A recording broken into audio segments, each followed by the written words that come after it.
It's been less than a week since a lot of people got their hearts broken. After all, Valentine's Day isn't happy for everyone. So our goal with this post is to share with you a strategy that you can not only use to find the one, but to also improve every relationship in your life, both old and new. So let's get started. What most people do.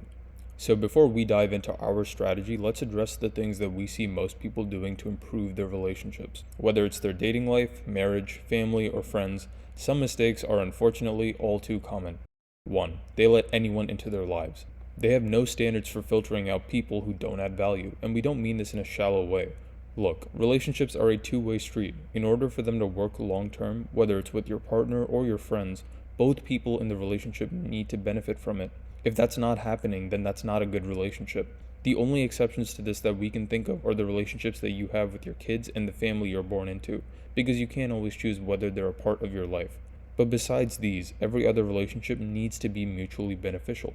And when we say value, we don't mean buying each other expensive gifts. The most important kind of value is non-materialistic, like someone who's always ready to listen to you when you need to vent, or someone who believes in you when nobody else does. We know from experience that the reason people fall into this trap of letting just anyone into their lives is because they think it's better than being alone. But here's the truth. Any relationship, especially a romantic one, is a huge investment of your time and energy. You only have so much to give, and by saying yes to anyone, you're saying no to those who truly matter. 2. They indulge in hedonism. If a relationship doesn't work out, the first thing many people turn to is an escape, rather than actually addressing the problem. In our previous post, we talked about how every addiction is a coping mechanism for poorly managed stress. Hedonism is where these addictions start, and it comes in many forms: playing games, casual flings, alcohol, and drugs, just to name a few. No matter who you are or what you've been through, every story with hedonism ends the same way. You'll eventually become desensitized to whatever your vice is, which means your dopamine threshold will be so high that you can no longer derive joy from that activity or any other aspect of your life. For those of you who don't know, dopamine is the neurotransmitter of more. It basically regulates your internal reward system. The lower your dopamine threshold, the less of it is necessary for you to experience joy. For example, if you've never eaten sugar before, then the first time you eat a cookie is going to feel incredible. But let's fast forward an hour and say that you've now eaten 20 cookies. How good is the next one going to taste? Probably not as good as the first 5, right? That's because in the example, the cookie monster raised their dopamine threshold too high by overindulging in the sugar from the cookies. As a result, eating cookies is no longer enjoyable. And if they try to eat something healthy like a salad, it's going to taste terrible in comparison. Why? Because eating a salad doesn't release as much dopamine as eating a cookie. Of course, this is just an example and it's not supported by any data, but the point is to illustrate why hedonism is so dangerous. It's because it raises your dopamine threshold so high that the only way you can experience joy or pleasure is by indulging even more in your vice to the point where it just becomes unhealthy. And the further you raise your dopamine threshold through hedonistic behavior, the harder it'll be for you to overcome the addiction you've buried yourself under. 3. They just give up. This is similar to indulging in hedonism, but the difference lies in the mentality. Someone who resorts to hedonism is trying to avoid dealing with their problems. Someone who's given up has accepted that there's nothing they can do to solve their problems and stopped trying altogether. So if you're in either of these camps, we're truly sorry you were hurt that badly, but you need to hear this. Relationships are one of the biggest predictors of longevity and happiness. It might not be intuitive, but one of the reasons research suggests is that maintaining long-lasting, healthy relationships is one of the most powerful ways to manage stress long-term. This is why married couples tend to live longer, happier lives on average. Humans are social creatures. It's how we've been able to survive for this long. And we're not pulling this out of our butts. This has been demonstrated in studies of the world's blue zones, which are places where people live extraordinarily long lives, like Okinawa, Japan, or Ikaria, Greece. And it's also been demonstrated through Harvard's 80-year study on happiness and longevity. All of these studies suggest that embracing community is crucial for aging well.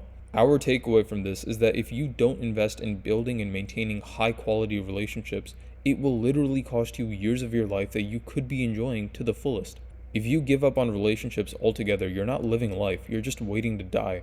And we don't want that for you. So here's the strategy we've seen work wonders in both our lives and the lives of others, and we truly hope it'll help you. So here we go. 1. Figure out who you want. So the first step of our strategy involves writing down who you want in your life. You can do this for a romantic partner, for friends, acquaintances, etc. Be extremely detailed. List out all of the qualities and attributes you'd like them to have. Don't think about whether you're being realistic, just write down what you honestly want. 2. Figure out who they want. Write down the attributes of the kind of person that the people you want in your life would want to spend time with. Again, you can use this for a romantic partner, a friend, or literally anyone you want to have a relationship with. Also, again, be very detailed. For every attribute that you'd like them to have, try to list an attribute of who they'd want to have a relationship with. 3. Compare yourself to who they want. Alright, now this is the hard part. You need to have an honest conversation with yourself and assess whether you have all the attributes of the kind of person that the person you want in your life would like to have a relationship with. Chances are you're probably not this version of yourself yet, and that's okay. But now you know what you need to work on. 4. Become who they want. Easier said than done. We know. And we also know that this entire process seems pretty straightforward. And it is. But here's where there's going to be a good amount of variation. As always, when there's not a one-size-fits-all recommendation that we can make, and there rarely ever is, we're going to give you some general principles that you can use to design your life. Your goal is to become the ideal version of yourself, the kind of person that the people you want in your life want to have a relationship with. And you want to do this in the most social way possible. For example, let's say that the romantic partner you want in your life would like to have a relationship with someone who's fit and exercises regularly. Instead of just signing up for a gym membership, try signing up for a weekly F45 session or some kind of group exercise activity where you can not only work on yourself, but you can also meet like-minded people in the process. The point is that you want to become ideal you while simultaneously putting yourself in environments that allow you to meet people with similar values, people who want the same things as you. It's much easier to build any kind of relationship when you have something in common. So participating in group activities that also allow you to work towards your goals is a fantastic way to do this. The best part? Chances are that, assuming you were detailed enough, the list of attributes of your ideal self covers every aspect of your life, your physical and mental health, your relationships, work, hobbies, adventure, and more. Now, as you apply this strategy to every aspect of your life, your dopamine sources will become more varied and healthier. This will lower your stress levels, which will reduce your temptations to indulge in hedonistic coping mechanisms. All of this is to say that you will become happier. And this brings us to the crux of our strategy. It's a beautiful concept that our founder learned of several years ago and has been applying it to their life since. It's called being happy enough. No, you don't need to be the happiest person in the world when you don't have a romantic partner, unless of course that's what you want. But you do need to be happy enough with your own life that you can make better decisions about who you allow into it. The more you enjoy your life, the higher your standards will be for who you choose to have a relationship with. And as a result of raising your standards, you'll make better relationship decisions, which in turn will make you that much happier. The way we see it, when you're happy enough to say no to anyone that doesn't meet your standards, you can say yes to the ones that do. And when that happens, you'll truly be the happiest you can possibly be. Because enjoying your life is great, but enjoying your life with people you care about is incredible. Alright, that's a wrap. We hope you found this post valuable. If you did, then consider becoming a closer member of our community by joining our email list. Thanks again, your internet siblings, the Healthy Kangaroo team.